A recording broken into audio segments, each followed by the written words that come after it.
More news now from close to home, and an investigation has been launched into how a patient went missing and then died at Colchester General Hospital. The man, who was 53 and from Clacton, disappeared from an emergency unit. His body was discovered several hours later on the floor of the outpatients department, though managers have dismissed claims that he was locked inside. The hospital says it's cooperating with the police and keeping family informed.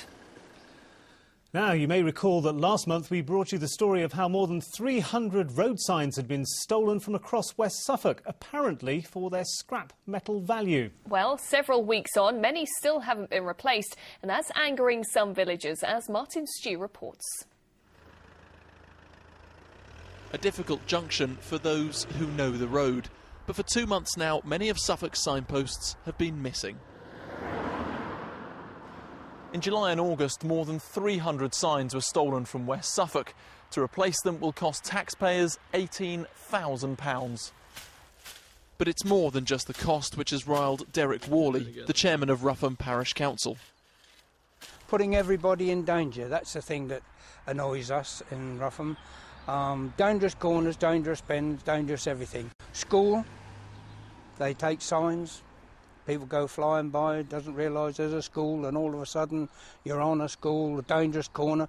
And as you've just seen, we've had heavy vehicles come by here because of the estate and the farming industry.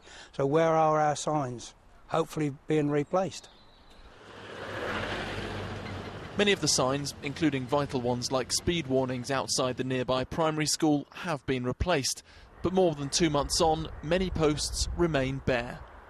Our priority was to get the mandatory signs back. Those are the speed limits, the weight limit signs and give way markings, the important signs. It has been a big operation. We've had to gather information on the signs that were stolen. We've had to order those, and we've now got to go out with a gang and replace those onto the posts that are left. The council are expecting an order of new predominantly plastic signs on Monday, which should deter thieves. But the roads are unlikely to be normal till the end of November at the earliest, leaving an anxious wait for Derek. Martin Stew, Anglia News, Rougham. The only remaining single-lane stretch of the A11 was closed for 2.5 hours this morning after a 3-vehicle collision.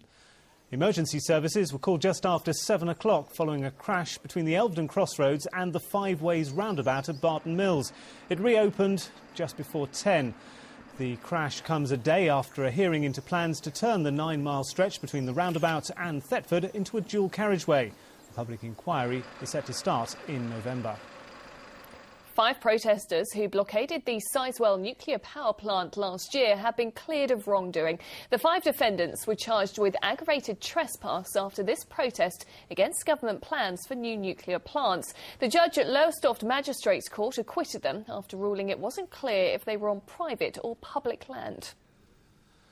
A row of council houses in Norwich is facing demolition more than 20 years after they were built to replace an infamous squat. A meeting tonight will be told that the 19 properties on Argyle Street have suffered subsidence, making them structurally unsound.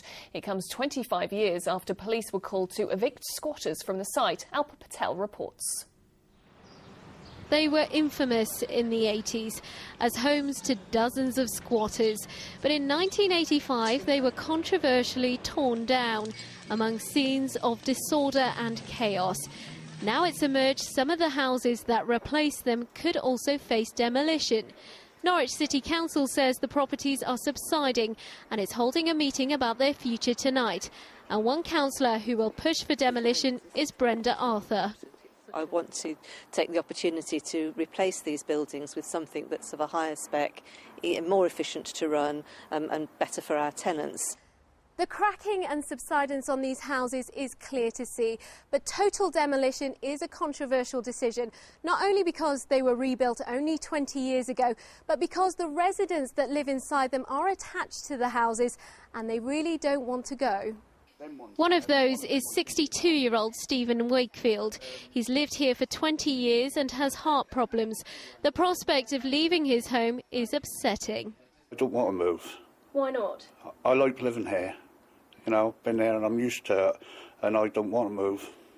The council should do them up. Neighbour Peter McAleese recognises there are issues with his property, but he has good friends here and wants to stay. Really annoyed about all this, really annoyed. And, you know, the fact is, I've got, you know, I like it around here. And, you know, and if they take me away from it, I don't know where I'll land.